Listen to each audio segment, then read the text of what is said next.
Good evening. Welcome to Vibin with Ashley Live. I'm your host, Ashley Live, and this is episode 92. Tonight, I have the incredibly talented and beautiful Katherine Winston joining me. She's a singer, songwriter, guitarist, pianist from Massachusetts.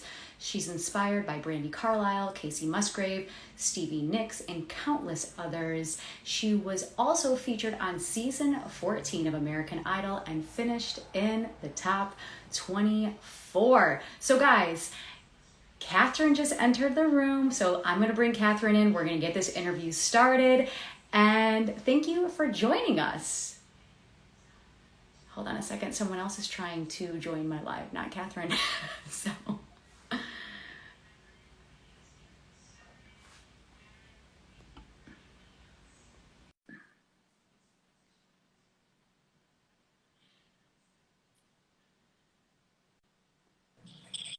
Hi, Katherine. Hi. How's your night going? Good. How are you?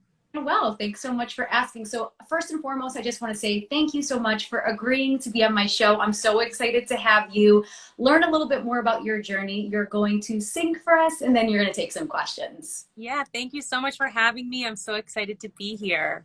Yes, thanks so much. So I start each show with a song lyric. So tonight's song is going to be from a song that you've covered called The Joke by Brandi Carlile. 2018. What a phenomenal song, right? So good. One of the best. So good. Like when I heard your cover of this, like obviously I heard her version and it just gave me chills. And then I heard your version. I was like, oh my gosh, I got them again. Well, thank you. I love Brandi, and that song's one of my favorites for sure. Yes, it truly is. So I'm going to share a couple song lyrics from this song. You're going to tell me just what this song means to you. Sound good? Yeah. Cool. You're feeling nervous, aren't you, boy? With your quiet voice and impeccable style. Don't ever let them steal your joy and your gentle ways to keep them from running wild. So good. I know. So good. Well, to me, I think that is a really personal and clever way of just saying, like, you have to be true to yourself. There are people who are going to try to take things away from you and form you into what they want you to be, and that you should just proudly go forward in confidence in what you are and who you think you are. And that's kind of the gist of the whole song, but the simple yet such vulnerable lyrics that she puts through so many of her songs, but that one specifically, it really tugs on your heart. And I think it's just a really great message about staying true to yourself and not letting people get in the way of that.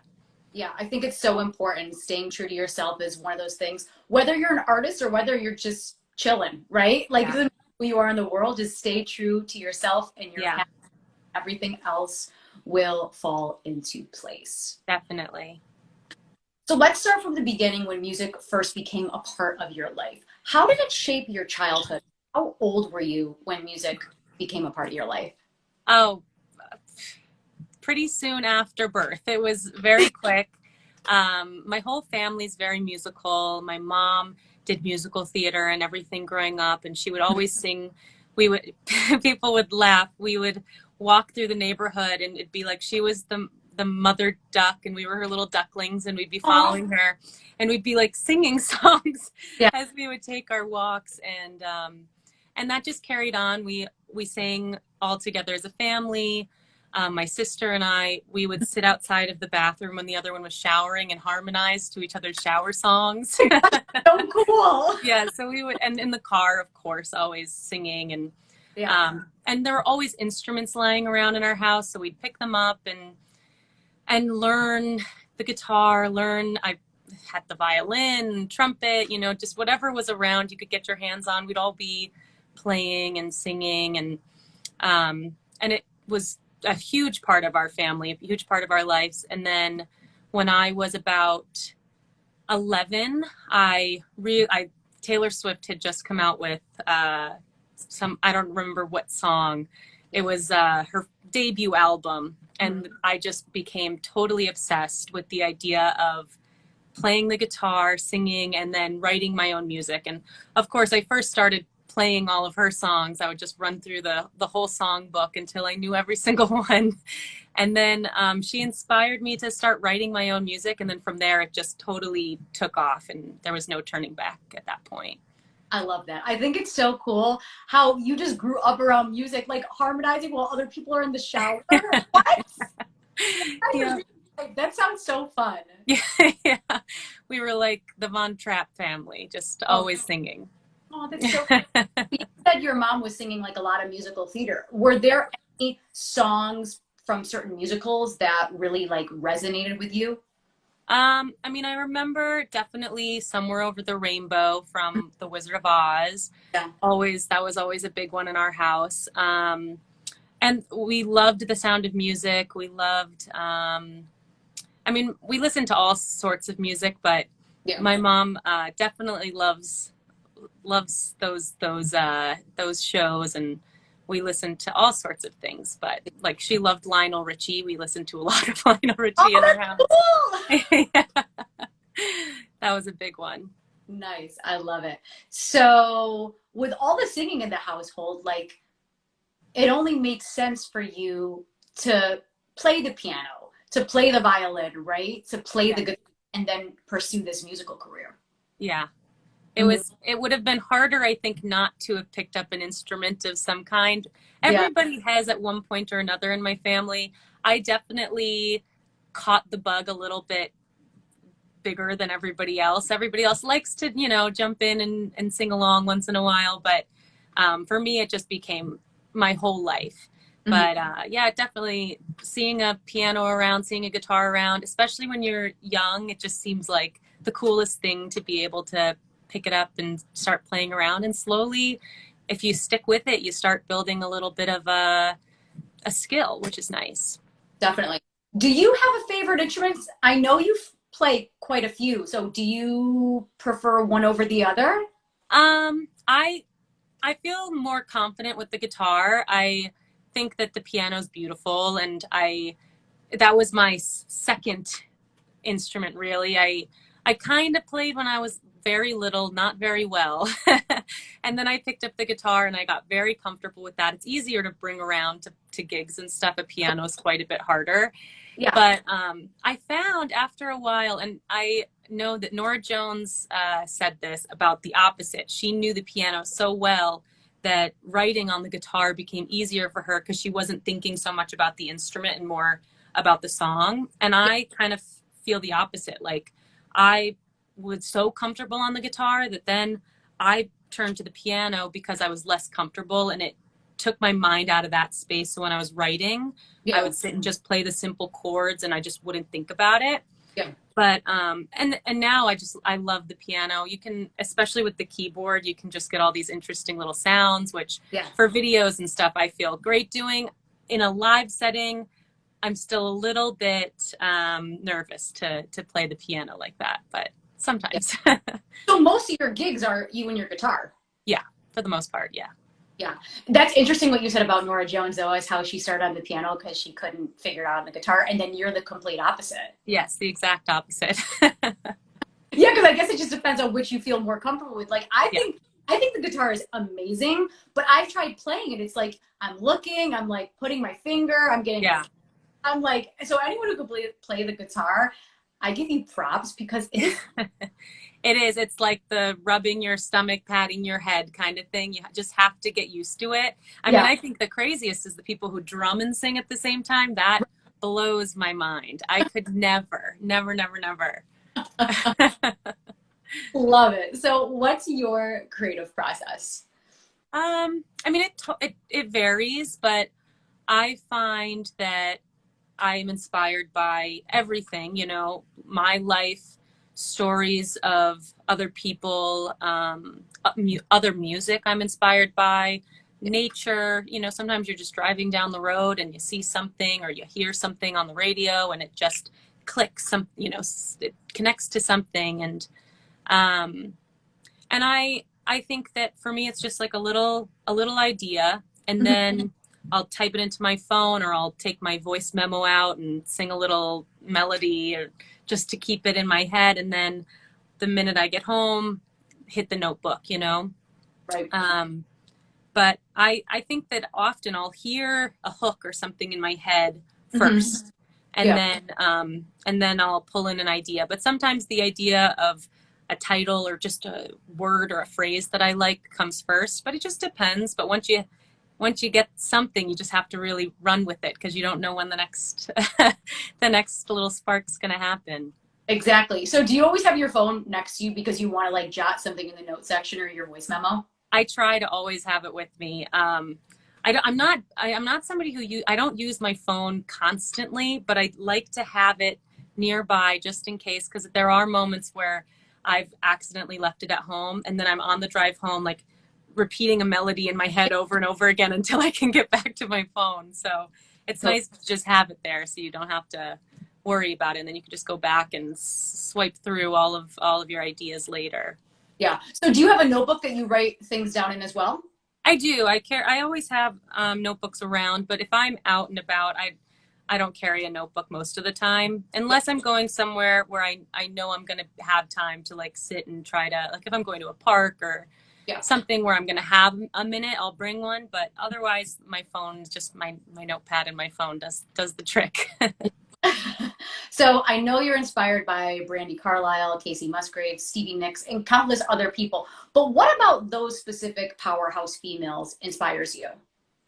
Well, I mean, Stevie Nicks especially, she is just, on another level. She has this way about her, and it's not, and all of these singers, it's not that they are technically the best singers in the world or have, the biggest range or even have like the clearest voices or anything like that.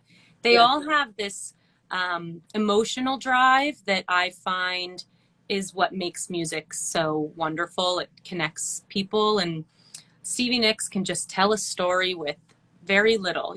Sometimes she'll have a little piece of her song and it'll be repeating one line, and she'll just get into this groove, and you can just feel all of the feelings that she either felt when she wrote it or she's feeling in that current moment. Obviously, in that band, there's a lot of history and everything. So now, of course, I'm sure that there's a million things running through her head when she's singing those lyrics.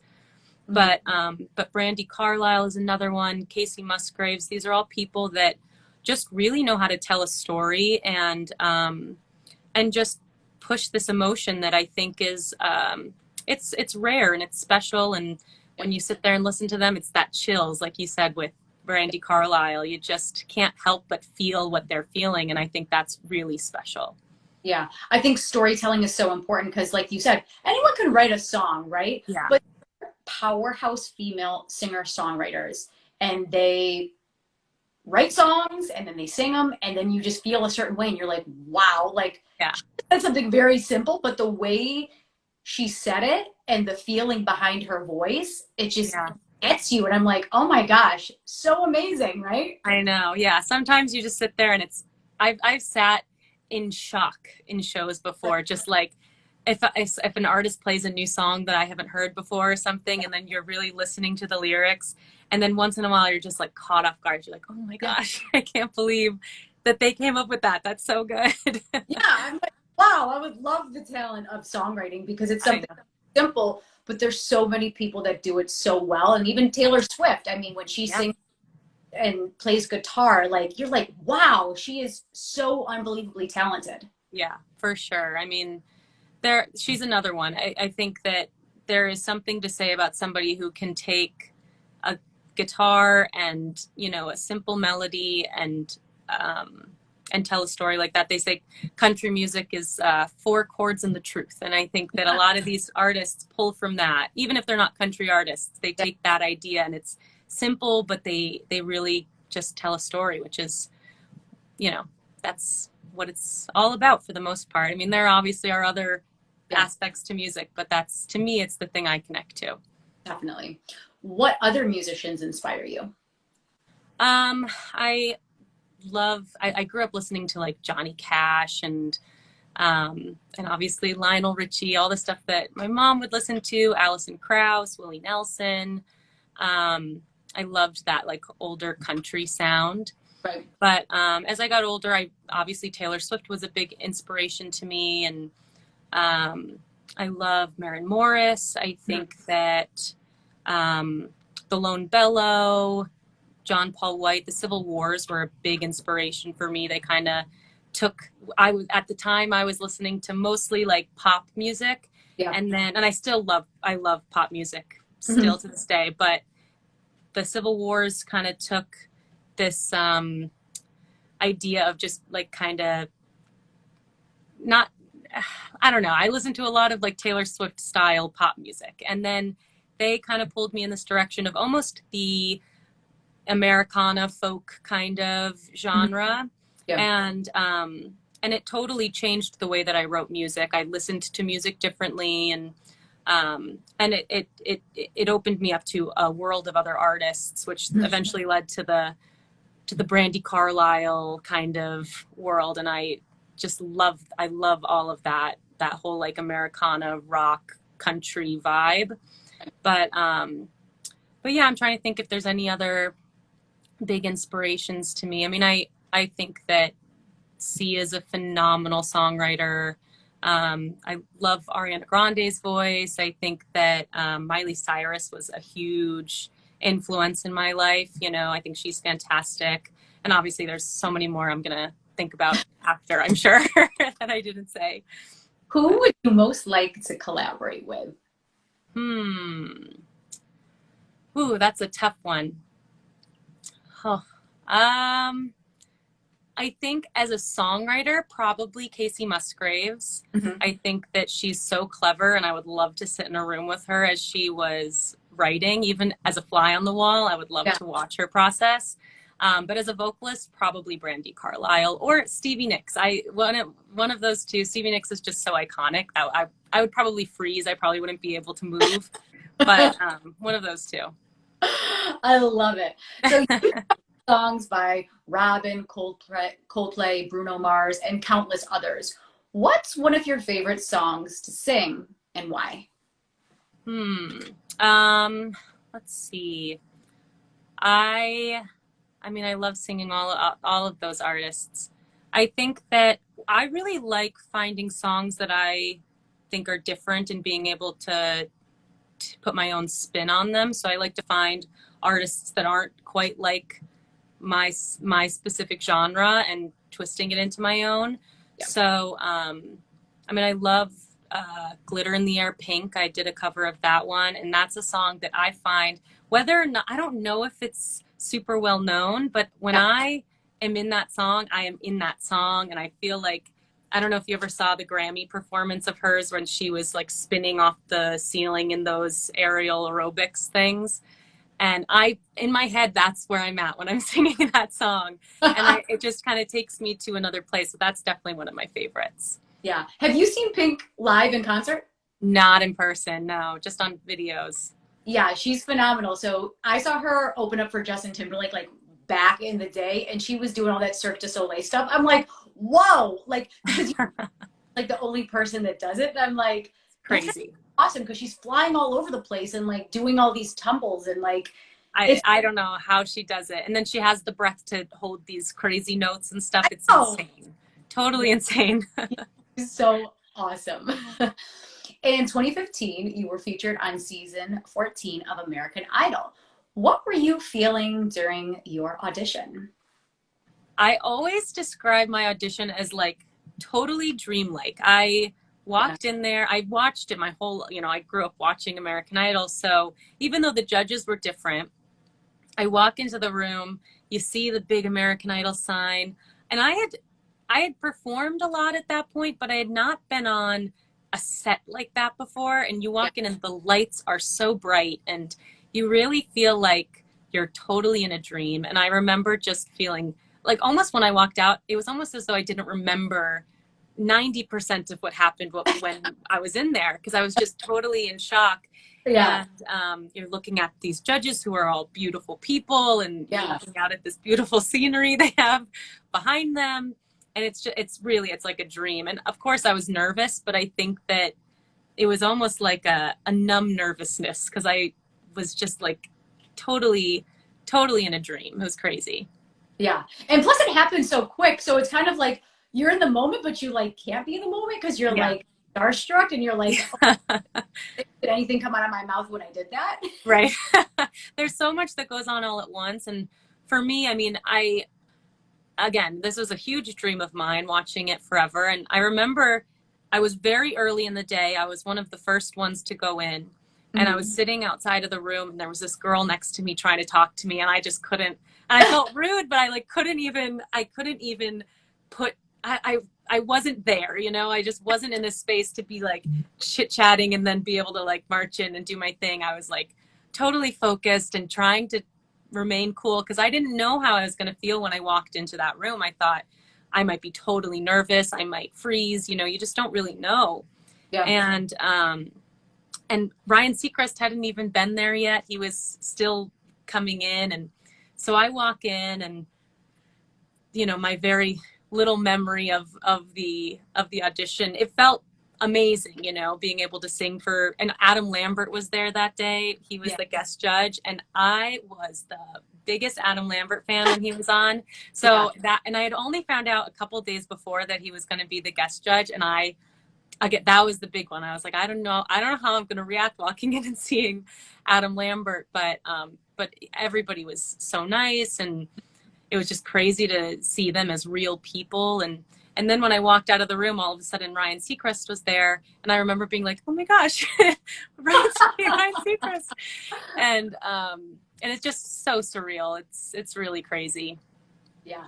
So did you wait in line like a crazy amount of hours outside the venue? I did. Yeah. I went to the cattle call in New York, and I drove out there with my mom and my little brother, and we sat there for hours and hours, and, you know, you make your way, and, you know, there's a couple rounds before the judges. So you go in, and it's like, you know, some guy with a walkie-talkie or something, and they're all really cool, but you get like 10 seconds.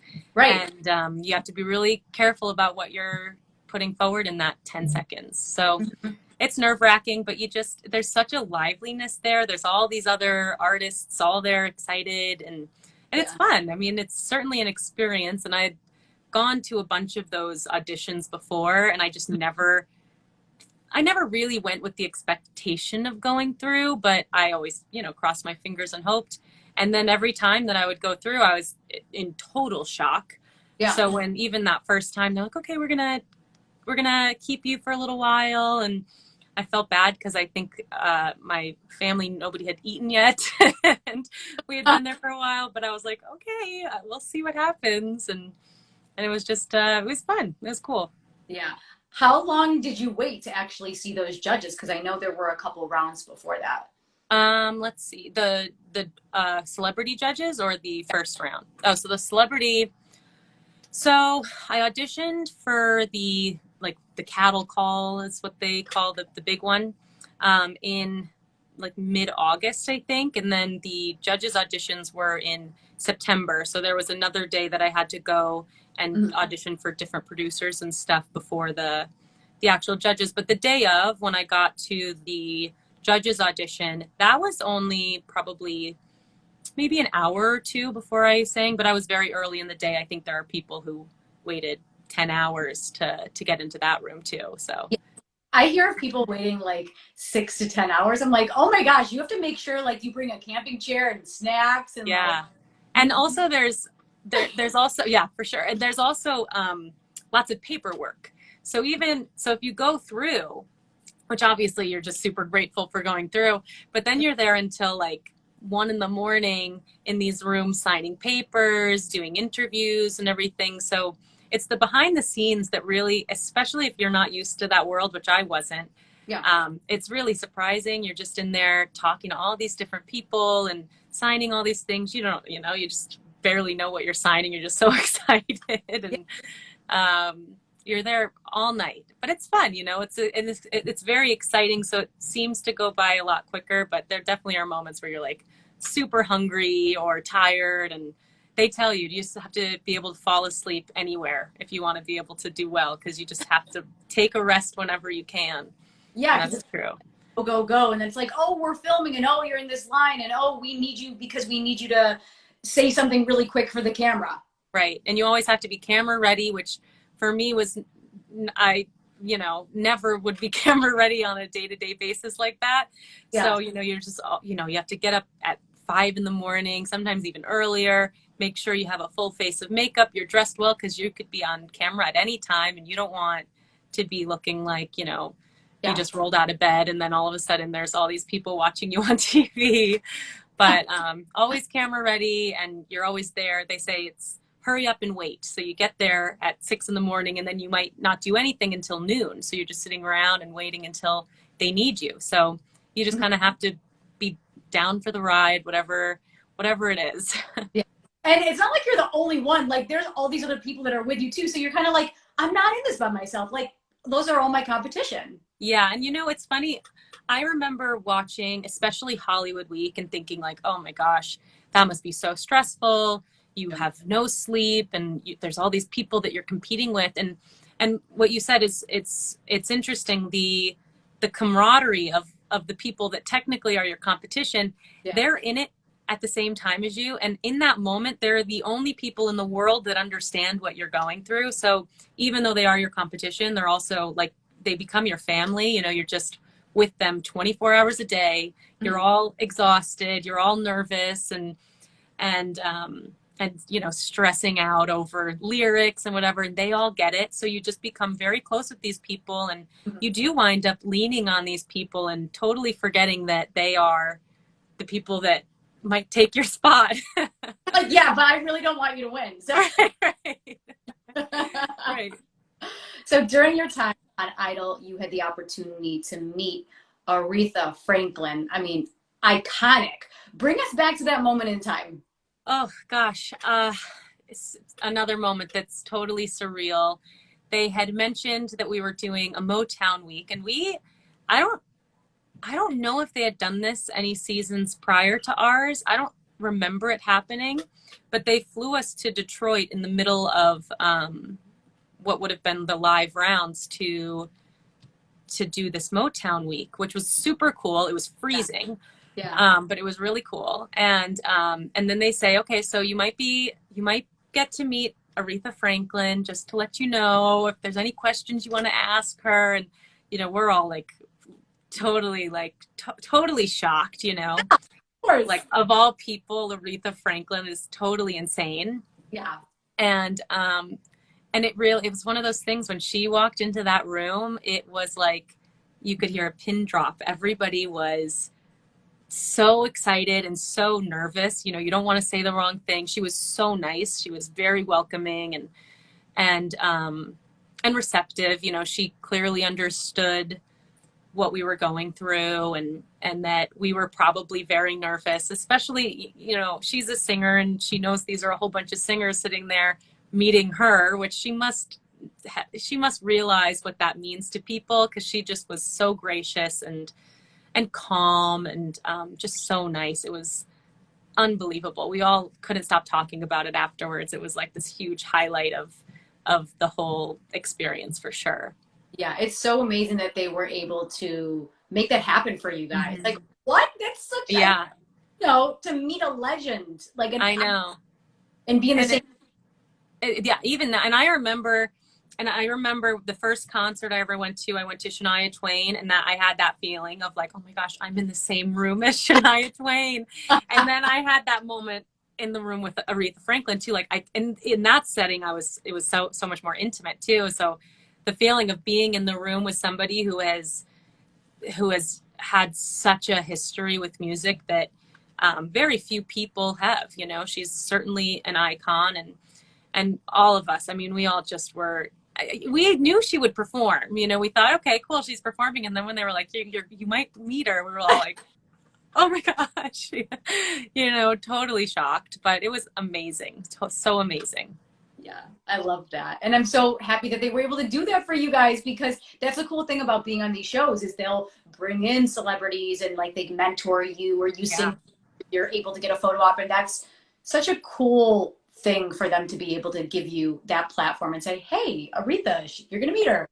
Yeah, it's totally crazy. And I always say that because people have come up to me and said over the years, like, would you do it again? You know, because obviously they know that there's a whole, you know, a huge nervous factor, and not that any of that's negative, but I think people look at it like, okay, well, it's got to be stressful and all that stuff. And any any of those things are nothing in comparison to the positives. Yeah. And just to be able to, even to watch people work who are at that level, to watch Aretha Franklin do sound check Yeah. was unbelievable. Like that alone, you know, you'd pay good money to do that. And we're all sitting there just getting this show, and even the judges getting to have feedback from people who are, you know, so successful in the industry that you're trying to break into. It's priceless, and it totally outweighs any of the stresses or nerves or any of that. It's nothing in comparison to the positives, for sure. Definitely. Yeah. Because it's like, oh, you're waiting and you're waiting and you're waiting, or like you're hungry, or you're just like, oh my God, so tired. But then like those little tiny moments mean so much. They really do. And they're the kind of things that you have to, and it's hard, you know, in the moment you kind of, in a way, kind of get used to the flow of things. Yeah. And then something like that will happen and you're like, oh my gosh, I'm on American Idol. I am in the room with Aretha Franklin. And it's those kind of moments where you're like, holy cow, I cannot believe that this is my life right now. And it's totally surreal. Yeah. That's so awesome. What did you enjoy most about being on Idol? Aside from, I mean, I loved working with the band. That was so cool to be able to work with musicians of that level where Yeah. you just turn around and you say something that to you, like, I would think would make no sense to them. And they're like, got it, no problem. And just have it. I mean, working with people like that is just totally insane. Yeah. But aside from the music aspect, I loved being around all of the musicians that I was around, like this other contestants. I thought that was so cool because for me, I mean, I grew up playing music and stuff, and I met a lot of people locally, but I had never been totally immersed into like a whole crew of people who had the same dreams and goals that I did. And it was just really cool to be around people that that all were like me, in the sense where they were, you know, doing this crazy thing to get to where they want to be, and like playing original songs back and forth and getting feedback from each other, and just that whole world of just kind of being in this little bubble with all these other musicians. It was really cool, and I totally loved that aspect. Mm-hmm. So do you have any really good friends that you made during your season? Yeah, I mean, I definitely felt like very close to so many of them. Mm-hmm. It's hard once you all go back to your homes, because some people live, you know, totally across the country. But Right. I made tons of good friends. Rayvon Owen was a good friend of mine. I don't know if you are familiar with him, but he lived in LA, and then I wound up moving to LA for a bit, and he was like, he took me in, I crashed on his couch, and he introduced me to all of his friends. And then I had some friends in New York City, and when I visit New York, I try to see them. And I flew down to Nashville to visit a few other contestants. And there's definitely like a very strong bond that you make with these people. And although it is hard when you're far apart, it is one of those things where you get back together, and it's kind of like old friends from school, you know, like people that just you experienced this crazy thing together, and there's always going to be that bond with those people, for sure.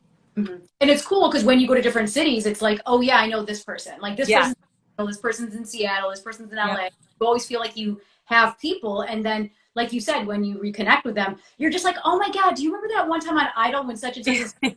But you could only say that to them because Right. everybody else is like, oh yeah, sure, but like we wouldn't really know because we weren't there with you.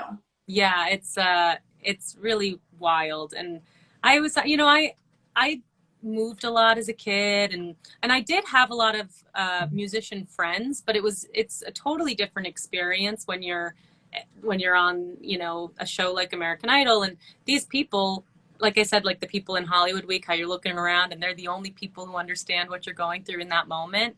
And obviously, you make relationships throughout your life, and you know, sometimes you have those similar kind of things where it's like camp friends or something where you've had this experience together, and that's, you know, your special thing. And these people, it's super cool to have people all across the country. If I find myself in a random town and I'm like, oh, I know somebody who's who's out here.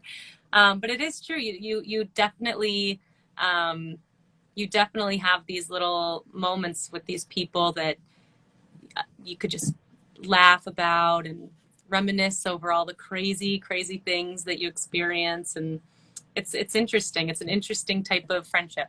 Yeah. I love that. And it's so cool that everybody from these shows is able to have that and take that with them years and years and years later.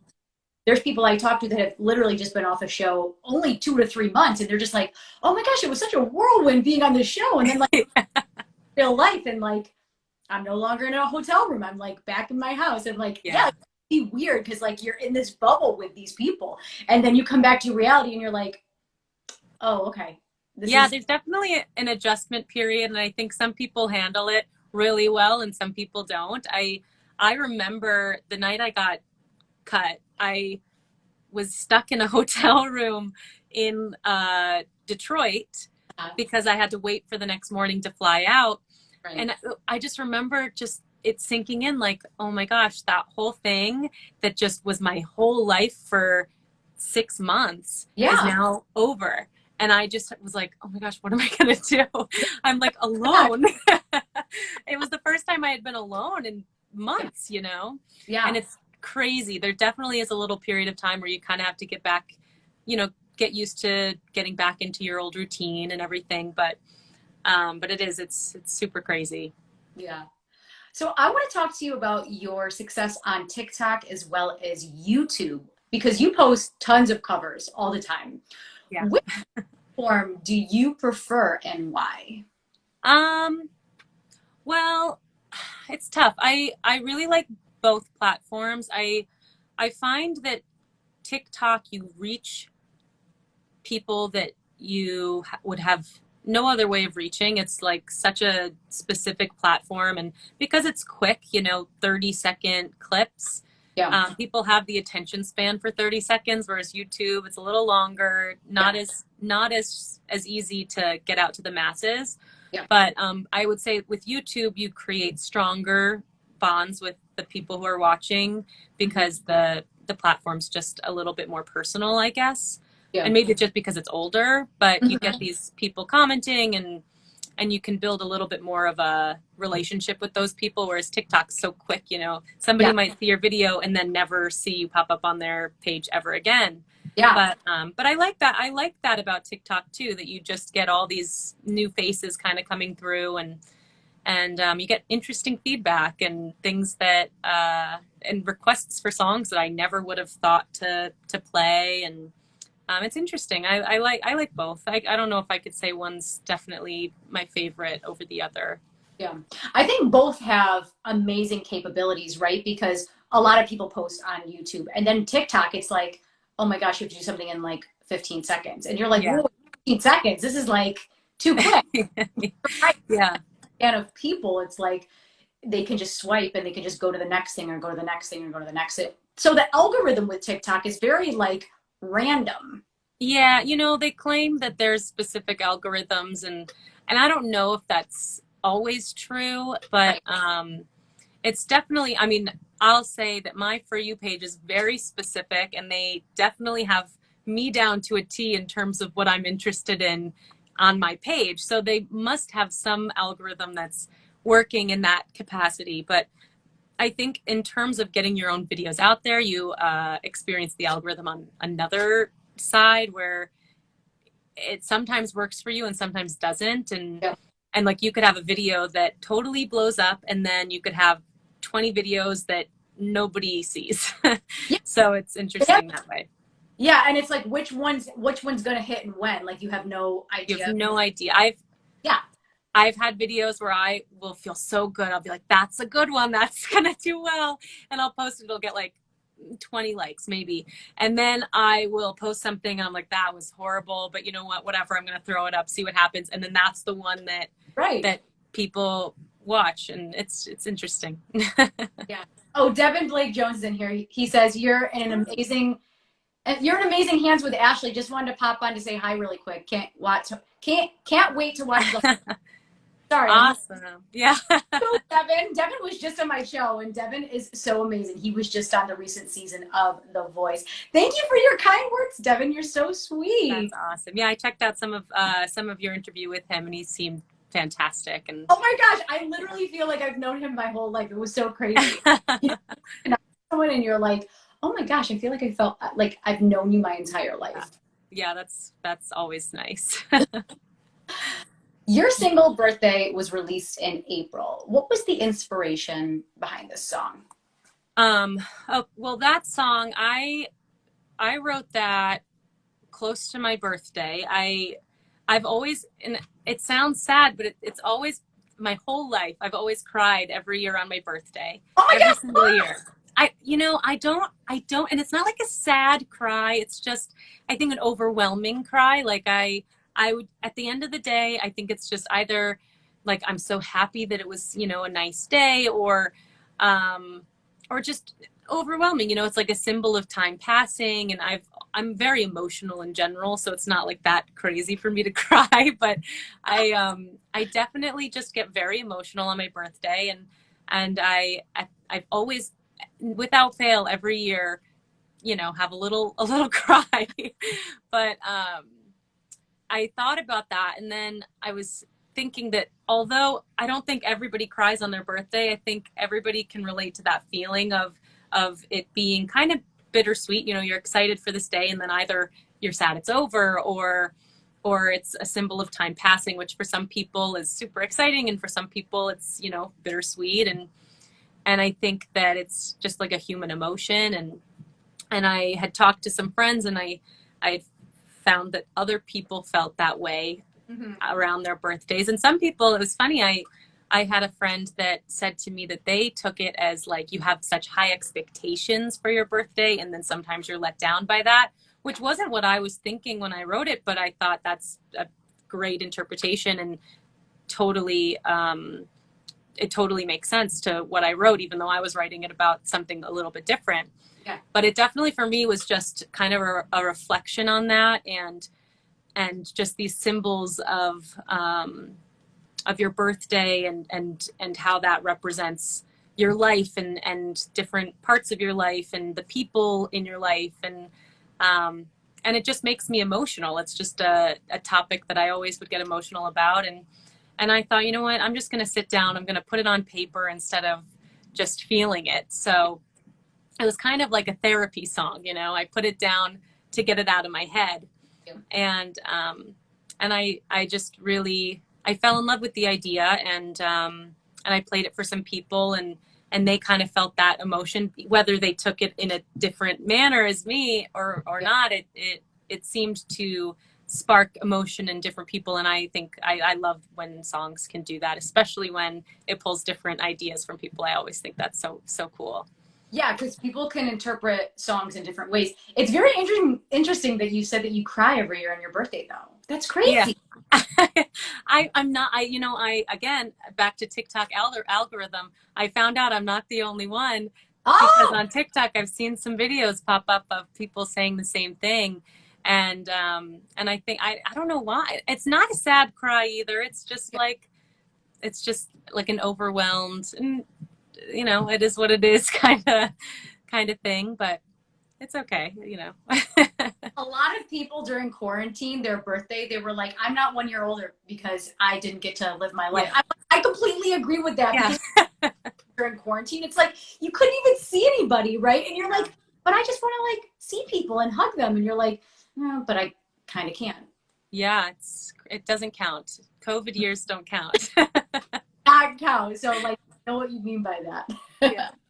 What genres of music have you been listening to recently? What genres? Yeah, or artists. I have been obsessed with Ingrid Andress. I think she's fantastic. Another one who just really can tell a story. Her song, More Hearts Than Mine, it really tugs on my emotions. I think that's such a great song. have been listening to the newer Taylor Swift stuff. I find a lot of artists on TikTok that I think are great, and I always have them popping up on my Spotify playlists. I love Lennon Stella. I think her genre is super cool. That kind of like indie pop. It's kind of different from a lot of other music, and kind of falls into that wheel of Ingrid Andress, Maren Morris, Casey Musgraves. I love that kind of alternative country sound. That's definitely where I tend to fall most of the time. Sometimes I listen to my Broadway show tunes playlist, but or pop. I listen to a lot of pop radio, but if not those two, then it's always that kind of country pop world. Mm-hmm. Love it. So talk to us about what's coming up in the next couple months. Do you have any more singles you're releasing, EP, tour dates, collaborations? What's coming up? So I'm getting back into some live music, which is super exciting. I have a couple dates locally here in the Berkshires where I grew up. I'm playing in Great Barrington a couple times this summer, and I'm also playing at the Northampton Three-County Fair in Labor Day weekend. So I have those dates on my website, katherinewinston.com, if anybody wants to check those out. Other than that, I am working on some new music. I have some originals that I've been working on, and hopefully I can release some singles soon. Otherwise, I will also be posting YouTube videos and TikToks and all of that stuff too. So always something new, some new content of some kind. Definitely. So tell everyone who's watching right now where they can find you. Plug all the social media that you have. And I know you just did that in the last question, but just for everybody. Yeah, so my website's katherinewinston.com, which obviously you can find everything from there, but my Instagram and TikTok handle is at the Kat Winston, which is right up there. I think you can see it on the live. And TikTok, obviously I post new videos all the time, little song clips, and if you ever have any song requests, I love to take them. YouTube, Katherine Winston, Facebook, Katherine Winston Music, and that's pretty much it. Spotify, Katherine Winston, if you want to go listen, or Apple Music, whatever you like. I'm on all the streaming services as well. So, yeah. Awesome. So for everybody that's watching right now, how can they support you as a musician? Well, following and liking any songs on whatever streaming service you listen to definitely helps. Getting on playlists and stuff. If you want to add any of my songs to your playlists, I would love that. And if you have public playlists, I'm happy to share your playlists if you want to add any of my songs. And then just interact with me online. I love to know who's listening. If you want to leave a comment on any of my videos or even DM me, I love hearing feedback, and like I said, song requests, anything like that. I love connecting with people. So definitely, if anybody wants to reach out, feel free. Awesome. So guys, if you don't already, please make sure to follow Katherine on all social media, Instagram, Facebook, Twitter, TikTok, YouTube, all that good stuff, and buy and stream the music. So that's all the questions I have for you this evening, but you're going to perform for us. Yes, I am. Take it away. All right, let me grab my guitar. All right, so the first one I'm going to do is actually one of my newest I've been working on, and it is called Last Call. It's a new one. I had to think about what the title was. All right.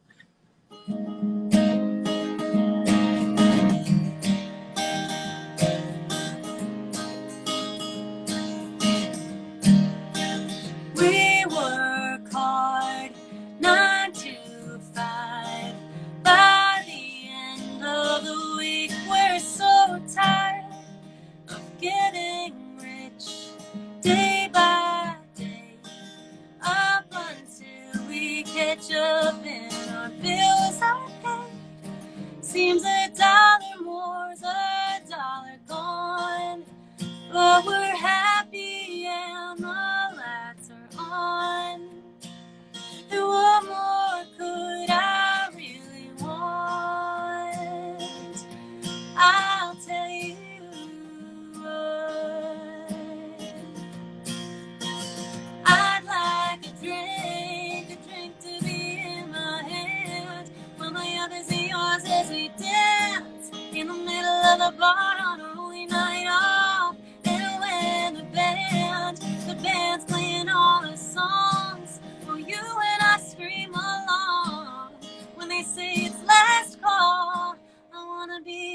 last call. Wanna be your last call. Thought by now we would live in a 2-story house with a picket fence, pretty windows, a big kitchen, friendly neighbors that would just pop in. I don't need it, but it would be nice. But is it even worth the price?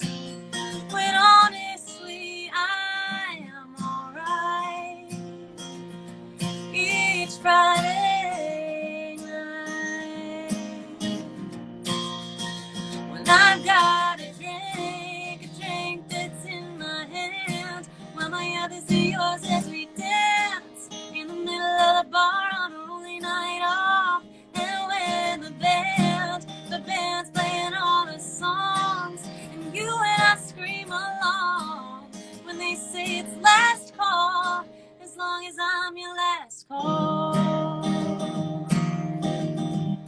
I wanna be your last call. Ooh.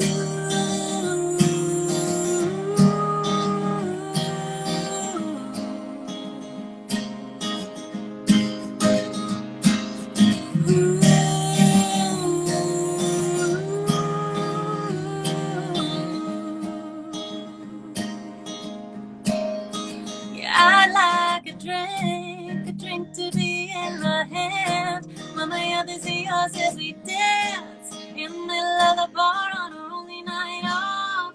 And when the band's playing all the songs, and you and I scream along when they say it's last call. I wanna be your last call. Wanna be your last call. Be your last call. Be your last call.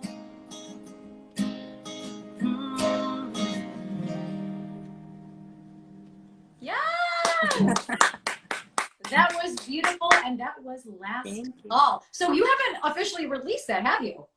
No, that's unreleased. That's both of the songs I'm going to play are unreleased.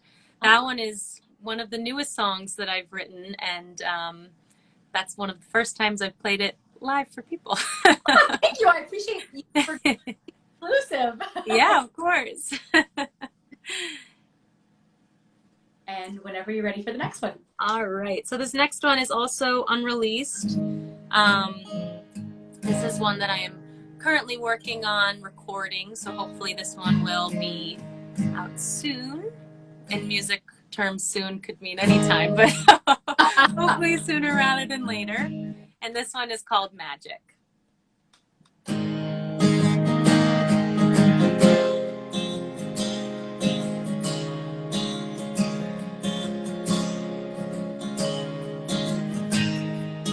What if it all faded that day? In order to keep it, I had to say,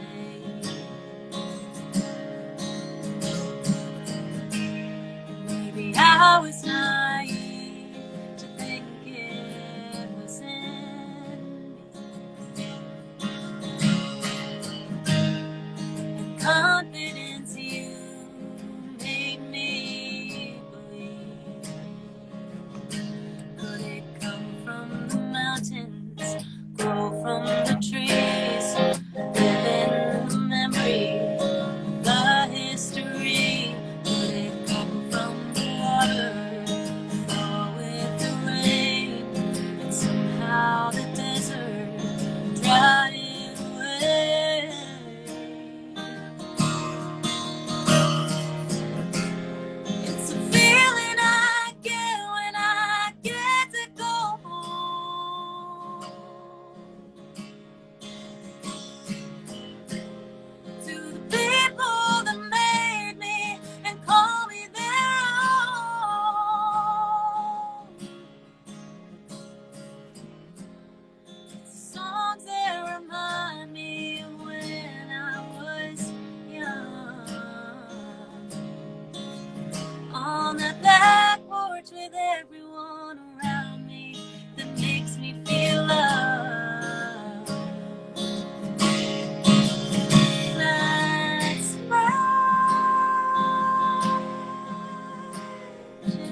salvation for those who believe.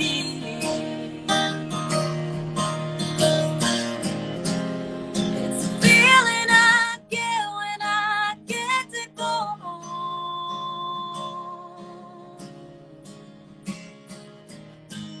to the people that made me call me their own.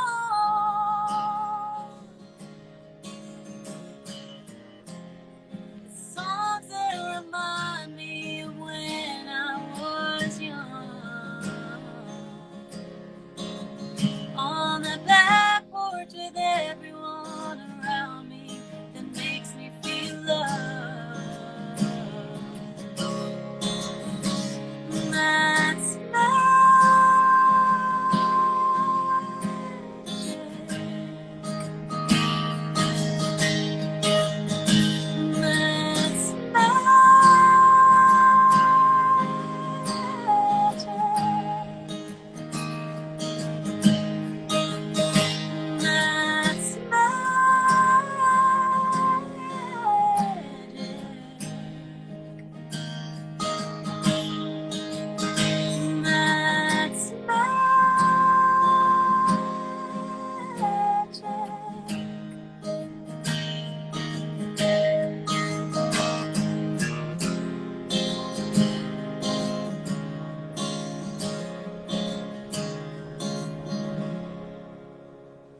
Yes! Give it up, guys! That Thank you. One from Katherine called Magic. And guys, those were 2 exclusive songs for the show. So thank you so much for dropping those songs here. I truly appreciate that. Well, thank you. I appreciate you having me. This was so great. So much fun. Of course. Do you have time for a couple questions? Yeah.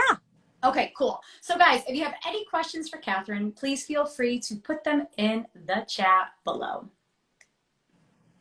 What advice would you give to other musicians? I would say, like, back to the Brandy Carlisle song, like her, thank you, Philip.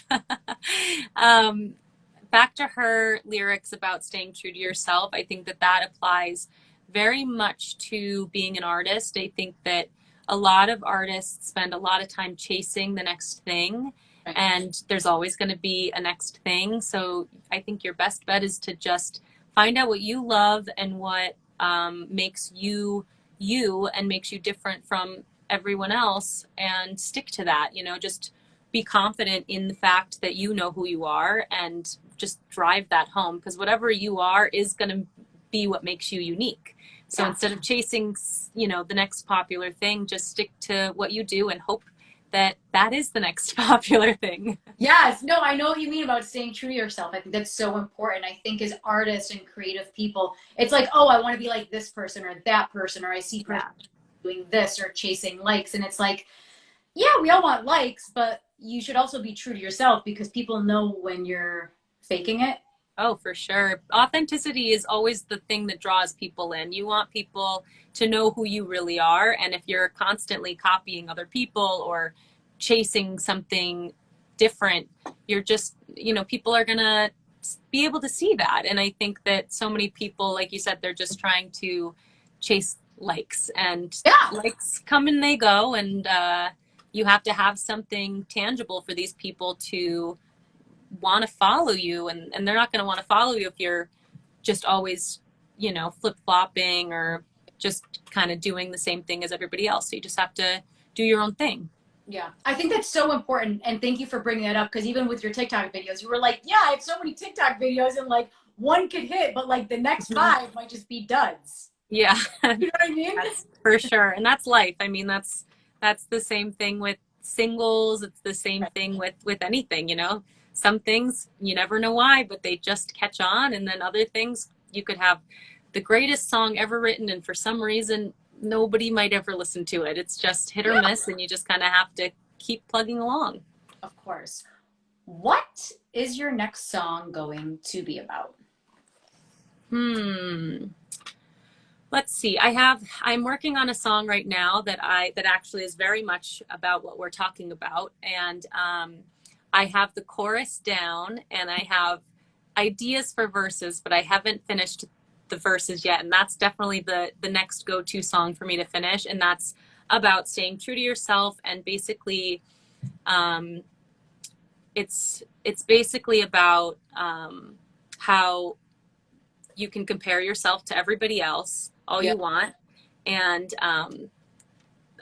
there's always going to be somebody that's more of this, less of this, whatever it is that you're looking for. There's always going to be somebody out there that's doing the thing that you want to be doing. And I think that it's really important for people to just be happy in who they are and what they have. And I think that's the premise of my next song, is just that we're all special in our own ways, and that you don't have to be just like the next person to have value. And I think that's kind of the gist of what I'm working on. I can't wait to hear it. I feel like some of this conversation is going to be brought into the song because probably because we all have value to give, but just make sure you're being true and authentic to yourself, because don't try to be like anybody else. Like people can. Yeah, you'll never reach the finish line if you're always looking at everybody else. You're never gonna get to where you want to be, because then you're just chasing other things. You're not chasing like the things that make you happy, and you just, it's the comparison. I think social media plays a big role. Definitely. And it's tough. I mean, we live in a world of comparison, but I think it's really important that you just take value in what you are and who you are and what you have, and the people you have around you, and just think of all of those things instead of the things that you don't have, or the things that you want to be that you're not quite at. And yeah. When you said don't look at other people, like when you're like doing this thing, I kind of thought of being like on a racetrack, and like there's like 6 racers, right? And then like we should all be looking forward to like run this race, but you're looking to your left, and you're looking you're going, so you're going to run into something because you're like so concerned with what other people are doing. Right. Yeah. This visual that came up in my head when you said that. Yeah, that's exactly true. That's a perfect visual for that. Exactly. What are you looking forward to once the pandemic is over? What am I most looking forward to? Yeah. I think that the thing, and it's already started, which is, I'm so grateful for, just being able to be with people again. I there are so many holidays and special moments that we've all missed, and people that we've missed. And I think that the thing I'm most grateful for and most excited about is being able to spend time with all these people that I haven't been able to. And that's, precious time. It's so nice to be able to be back with the people that you care about. Mm-hmm. Yeah, I know. It's so crazy. Like, because we're used to being with people all the time, and all of a sudden it was like, yeah, you can't leave your house, you can't see people. If you don't live in the same quarters as people, don't see them, like wear this mask. It's like, wait, what? I know, it's horrible. And like not being able to hug people and the family, it feels so weird. And finally we're getting back to a point where we see the light at the end of the tunnel. So hopefully it keeps heading in that direction. Yes, I hope so. And plus the weather's starting to get nicer, because it was very cold and lonely winter, right? Yeah, for sure. Definitely. What song do you wish you wrote, and why? Ooh, oh gosh. Oh, that's a tough one. There's so many. Top 5. I think, huh? Top 5, maybe. Top 5. Well, I think Dreams, Fleetwood Mac, that is something that I think lyrically it's amazing, and melodically it is fantastic. I think that the production's so good. Everything about that song is just like perfect. I think The Joke, Brandi Carlile, definitely one. I think Rainbow by Casey Musgraves is another one. More Hearts Than Mine, Ingrid Andress. What did I say? Is that 4? All right, let's see. One last one. Taylor, maybe? Huh? Taylor Swift? Ooh, let's see. I think All Too Well, Taylor Swift. That's a phenomenal song. Yeah. I love those. For some reason, I knew you were going to throw The Joke by Brandi Carlile. Yeah, it's just so good. Like, that was like the theme of this interview for you and I, because she just kept coming. Yeah. be in there. Yeah, that song. I mean, that song is just amazing. It's so good. Oh, I love it. I'm like getting chills thinking about it because as soon as I'm gonna listen to that song just so I can feel that again. Yeah, I feel it too. Thinking about it, I feel the same way. I know, but isn't that crazy that when you think of a certain piece of music, you're like, oh my God, like it just sends chills through your body? Yeah, it's crazy. What? Where do you see yourself in the next 3 to 5 years? Hopefully, touring. I think that's a big goal of mine, to be able to be out on the road and be able to visit different cities and perform live. I definitely want to have put out a lot more music, some more singles. Hopefully, an album would be really awesome. And hopefully working with other producers and other musicians that I look up to. That would be really wonderful. Definitely. And you have 2 dates coming up. So can you plug those one more time? Yeah, so my next one, if you're in the Berkshires area of Massachusetts, I'm going to be playing in Great Barrington actually this Friday and Saturday, right in town. One at the Railroad Street restaurant, and then on Saturday I will be part of the Berkshire Busk series in Great Barrington. That's right in town. Both of those are on my website, along with some future dates as well. Mm-hmm. Awesome. Well, do you have any final words for the room, Katherine? Well, thank you everyone so much for your nice comments, and thank you, Ashley, for having me. This was awesome. I really appreciate it, and look forward to seeing all that you're doing here and watching more of your interviews. Oh, you're so sweet. Thank you so much for being on my show. Guys, please, if you don't already, make sure to follow Katherine on Instagram, Facebook, Twitter, TikTok, YouTube. I'm probably on the website because everything's on the website. So please stream the music, more to come. If you're in the area Friday, Saturday, please go see Katherine in person. And guys, if you don't already, please make sure to follow me. I'm Ashley Live. This is Vibin with Ashley Live. And thank you guys for spending your evening with us. Bye. Have a good night. You too.